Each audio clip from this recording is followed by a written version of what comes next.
اوجلان نه ماندلایه.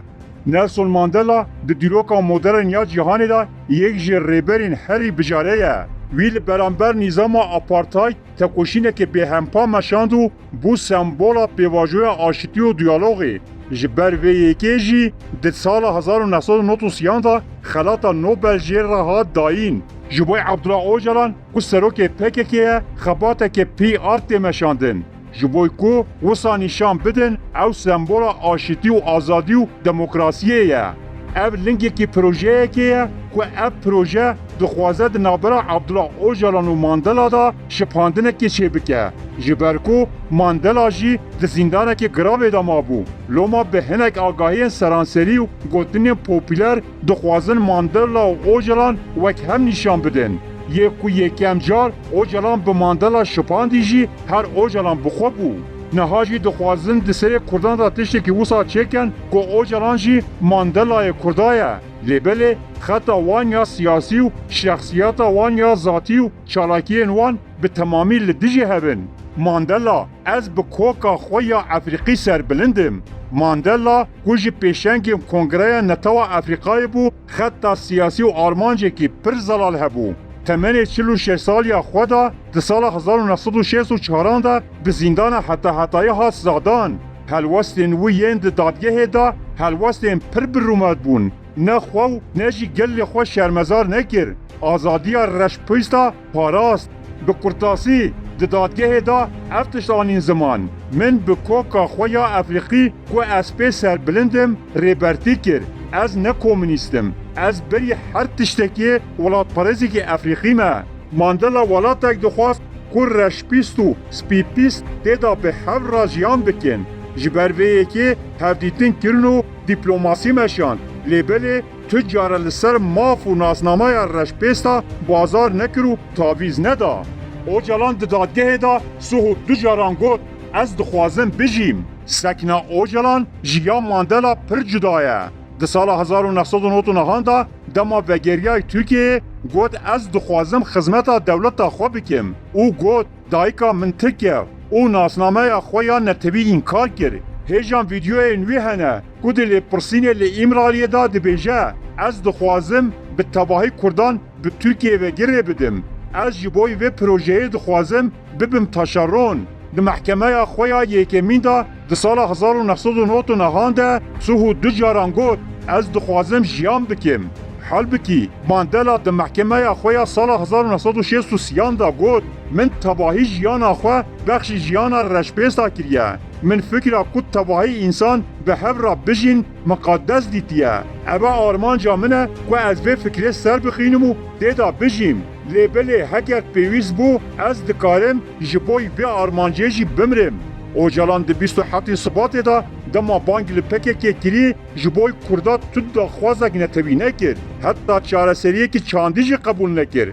ماندلا ده پاراسنا خویاد 2000 روانیا ده جبوی گل خواه اف دا خواست کرن.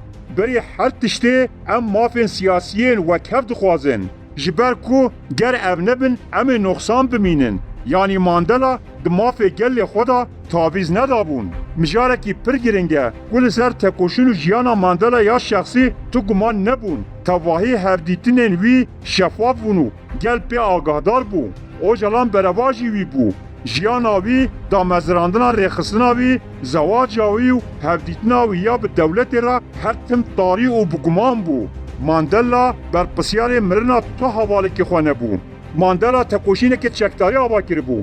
دادگه دا لرخصون و تکوشینه خواه خودی در که تو گود ام 5 سالا بیچای بون. لیبل ویه که تو دستکب جمعه نه آنی. تکوشینه وی چکتاری بو. لید جیانا خویا شخصی دا آشتی خواز و وکه بو. دیکتاتور نبو. ظالم نبو. نارسیس نبو. از این نبو. جبر برجواندین خوی شخصی جمرنا توی انسانا برپرسیار نبو.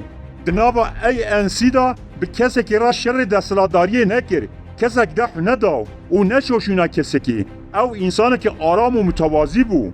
لیبل او جلان حالتی که روحی جواز بو او شخصیتی که پاتولوژیک بو. ده سال نوتان ده هفبیبینه که خدا گوتو بو او که بو کن من کو به دست کسی دن آب و خوارین بخون از هریوان قد دکم. ev nîşaneke şexsiyeta wî bû. Aynen mîna wan kevoka serê hevalên xwe jî qut dikir. Li gor gotinên Ocalan di nava PKK da 15,000 kadroyên PKK bi destê PKK bi xwe hatine kuştin. û Ocalan ji wê yekê berpisyar e. Li bajarê Berlias yê Lubnanê PKK xwedî kargehekê fêqiya bû. Di nava wê kargehê da bermîlên asîlê hebûn. Ku kesek bi te'lîmata Ocalan dihat kuştin, hestiyên wan di nava van bermîlan da dihatin helandin. Ev yek ne propaganda ye. Dibe hinek kes bawer nekin. Lêbelê ev heqîqetek e. Ocalan kuştina rêhevalên xwe bi gotinên tekoşînekê çînî û şoreşgerî meşrû kir. Lêbelê Mandela yek hevalên xwe jî neda kuştin. û PKK di nava welatperêzên Kurd jî katliam kir. Kesên wekî Ferîd Uzun, Hüseyin Elî Akgündüz bi destê PKK hatin kuştin. Ocalan kuştina van welatperêzan jî wekî tekoşînekî îdeolojik binav kir. Lêbelê Mandela yek siyasetmedar û welatperêzekî Efrîqî neda kuştin. Ocalan bi hazaran hîlayan xwe wekî xudayekê nîşan daw. Mirina însanan ji bo xwe rewa dît. Piştî sala 1999 bi dehan kesan ji bo şert û mercên jiyana Ocalan xweşevitandin û jiyana xwe dan wî. Ocalan ev çalakî muqaddes dîtin û meşrû kirin. Lêbelê wî bi xwe rojekê jî greva birçîbûnê nekir. Yani Ocalan ne tinê ji muxalîfên xwe re, ji heskiriyên xwe re jî riya mirinê rewa kir. Mandela 20 salan girtî bû. 18 salên xwe di greva Robben de derbas kir. Wê her roj devir û ber dişkandin. Erd paqij dikir û tuwalet paqij dikirin. Lê tu carî ew zirûfên xwe roja ji dayîbûna xwe, saxlemiya xwe û jiyana xwe nekir mijarekê nîqaşê. Yek însan ji bo azadiya Mandela nemir. Mandela ji bo yek rêhevalên xwe emrê kuştinê neda. Mandela ji bo xortkirina desthilata xwe însan nekirin qurbanî. Mandela ne tenê li gel spî pîstan aştî çêkir. Wî li gel reşpêstan jî aştî çêkir û ji ber vê yekê bû sembola aştî û xelata Nobelê jî wergirt. Lêbelê Ocalan li ser mirina ji xwe ra rêbertiyek ava kir. Rêbaza wî pratîka wî eger em bêjin ka di dîrokê da di şipe yekê ew ancak di şipe Stalin. Heta em dikarin bibêjin wek haleta ruhî gelek nêzîkî Hitler bû. Lê gelek zelal û eşkere ye ku Ocalan ne Mandela ye.